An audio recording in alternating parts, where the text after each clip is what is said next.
Gabriel José de la Concordia García Márquez nació en 1928 en Aracataca, Colombia, viviendo con sus abuelos hasta 1936. García Márquez se casó en 1958 con Mercedes Barcha, la hija de un boticario, a la que le había propuesto matrimonio desde sus 13 años. En 1959 tuvieron a su primer hijo, Rodrigo.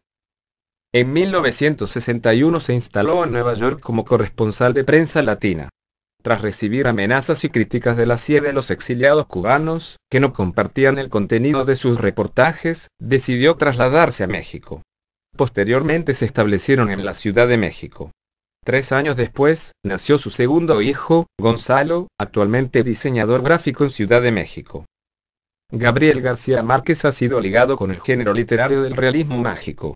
Su obra más conocida, Cien años de soledad, es considerada una de las más representantes de este género. García Márquez es famoso tanto por su genio como escritor, como por su habilidad de usar este talento para compartir sus ideologías políticas. García Márquez es considerado la figura central del realismo mágico, que es juntar la fantasía y el mito con las actividades diarias y ordinarias. García Márquez crea un mundo tan semejante al cotidiano pero al mismo tiempo totalmente diferente a ello. Técnicamente, crea una realidad en la que los límites entre lo verdadero y lo fantástico se desvanecen muy naturalmente. Gabriel dijo una vez: "No hay en mis novelas una línea que no esté basada en la realidad". García Márquez recibió el Premio Nobel de Literatura en 1982, según la laudatoria de la Academia Sueca, por sus novelas e historias cortas, en las que lo fantástico y lo real son combinados en un tranquilo mundo de imaginación, reflejando la vida y los conflictos de un continente. Fue el primer colombiano y el cuarto latinoamericano en ganar un Premio Nobel de Literatura. Su discurso de aceptación fue llamado La soledad de América Latina. En 1999 le fue diagnosticado un cáncer linfático. Se ha retirado de la vida pública por razones de salud, que cada vez es más grave. Ha enviado una carta de despedida a sus amigos, y gracias a Internet se ha difundido. ¿Recuerda el principio de Kafka, de la metamorfosis? El día en que lo iban a dar, Santiago Nazar se levantó a las 5:40 de la madrugada. Es decir, ahí no se te va el lector, porque ya sabe que a ese hombre lo van a matar. Y él va a estar detrás de ese tipo hasta que lo maten, para ver dónde lo matan y cómo lo matan. Pero se me presentó el problema cuando terminó el primer capítulo. Todavía no lo habían matado. Y entonces me di cuenta que el lector iba a hacer lo que hubiera hecho yo. Miro al final para ver si lo matan o no. Entonces puse que lo habían matado. Al final del capítulo puse una línea. Pregunta, ¿qué pasó? Y dice, no, ya lo mataron. ¿Qué sucede? Que en ese momento ya él no va a mirar la última página de ese que lo mataron, sino que tiene que leerse línea por línea el libro para saber cómo lo matan. Santiago Nazar, quien era el dueño de una hacienda, la cual había heredado de su padre llamada El Divino Rostro. Tenía 21 años recién cumplidos, era esbelto y pálido, tenía los párpados árabes y los cabellos rizados de su padre. El día que lo iban a matar despertó a las 5:30 de la mañana, para esperar el buque que traía el obispo al pueblo. Se vistió igual de elegante que el día anterior, ya que había asistido a una boda, y hoy debía presentarse formal, para la llegada del obispo. Santiago acostumbraba a dormir con un arma, escondida en la funda de su almohada, pero aquel día la descargó antes de salir de su casa. Su madre, Plácido Alinero, no había advertido ningún mal augurio en los últimos sueños de su hijo, quien las últimas noches había soñado con árboles. Una vez que se despidió de ella se fue a la cocina, en donde estaba Victoria Guzmán, la cocinera, con su hija Divina Flor, a quien Santiago Nazar miraba con deseo. Ella no permitía que se le acercara. Ambas sabían que a Santiago lo iban a matar, pero se quedaron calladas, porque en el fondo querían que lo asesinaran. Santiago salió de su casa camino al puerto y vio que el único lugar abierto en la plaza era una tienda de leche donde estaban los 2 hombres que los esperaban para matarlo. Eran gemelos. Pedro y Pablo Vicario, ambos de 24 años. Clotilde Armenta, la dueña del negocio, sabía que lo iban a matar y les pidió que dejaran el asesinato para después, por respeto al obispo que iba a llegar al pueblo. Al llegar el obispo, este los bendijo desde arriba del buque, y luego el buque se perdió de vista. Él odiaba aquel pueblo. Después del paso del buque, Margot lo invitó a tomar desayuno. Él le dijo que se cambiaba de ropa y la alcanzaba. Ella insistió que la acompañara puesto que el desayuno ya estaba servido, así que Santiago fue a casa a cambiarse. Bayardo San Román era un tipo raro que había llegado hace poco al pueblo y todo el mundo lo encontraba encantador. Era un hombre culto que parecía ser adinerado y andaba buscando en el pueblo a alguien para casarse. Ahí fue cuando puso sus ojos en Ángela Vicario. La familia se tomó en serio que aquel hombre quería casarse con su hija y la hermana mayor le puso como condición que acreditara su identidad ya que nadie sabía mucho sobre él. Entonces Bayardo San Román no encontró nada mejor que traer a su familia. Ángela no quería casarse con él ya que su familia le impuso esa obligación, pero debió hacerlo.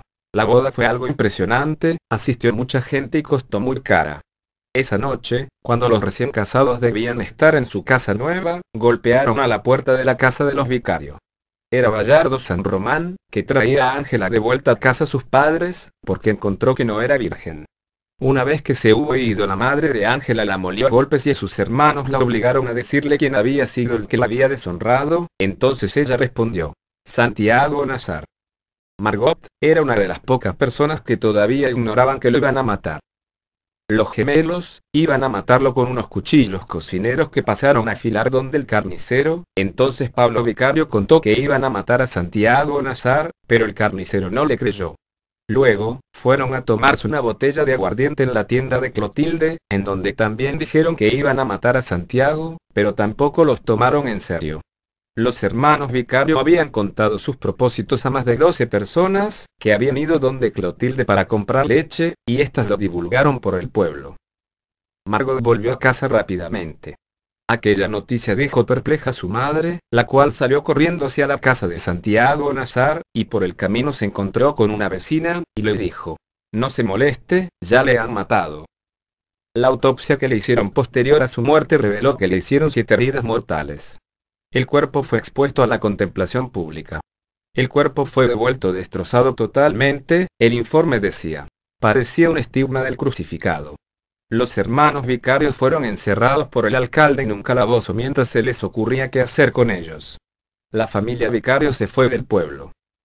Para la inmensa mayoría solo hubo una víctima: Bayardo San Román. Lo encontraron inconsciente en su cama, con botellas de alcohol por toda la habitación. Estaba en el último grado de intoxicación etílica pero se recuperó en pocas horas. Una vez que recobró la razón los echó a todos y pidió que no lo molestaran más. Su familia fue en su búsqueda y se lo llevaron del pueblo en el buque. Años después, la versión más corriente era que Ángela estaba protegiendo a alguien a quien había amado de verdad, y había escogido el nombre de Santiago Nazar porque nunca pensó que sus hermanos lo matarían. La verdad era que hablaba de su desventura con Bayardo San Román sin ningún pudor, para disimular la otra desventura, la verdadera, que le abrazaba las entrañas. Santiago Nazar había entrado en la casa de Flora Miguel, su novia, en donde el padre de ella le dijo que lo buscaban para matarlo. La gente se había juntado en la plaza, y todos lo vieron salir, y todos comprendieron que ella sabía que lo iban a matar. Entonces, los hermanos Vicario lo vieron y salieron tras él, quien corrió hacia la puerta principal de su casa.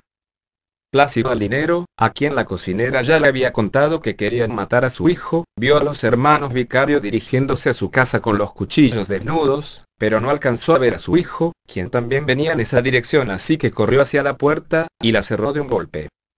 Santiago Nazar alcanzó a golpear la puerta pero enseguida se volvió para enfrentarlos. Fue entonces cuando los hermanos Vicario lo mataron a cuchillazos.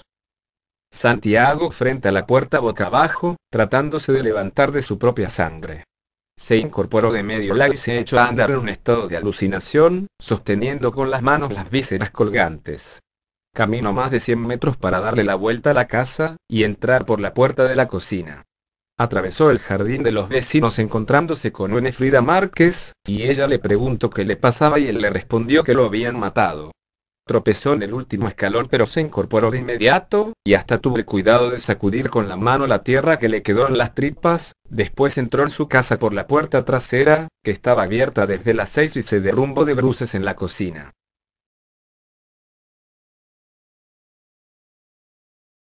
Crónica de una muerte anunciada es la séptima novela de Gabriel García Márquez.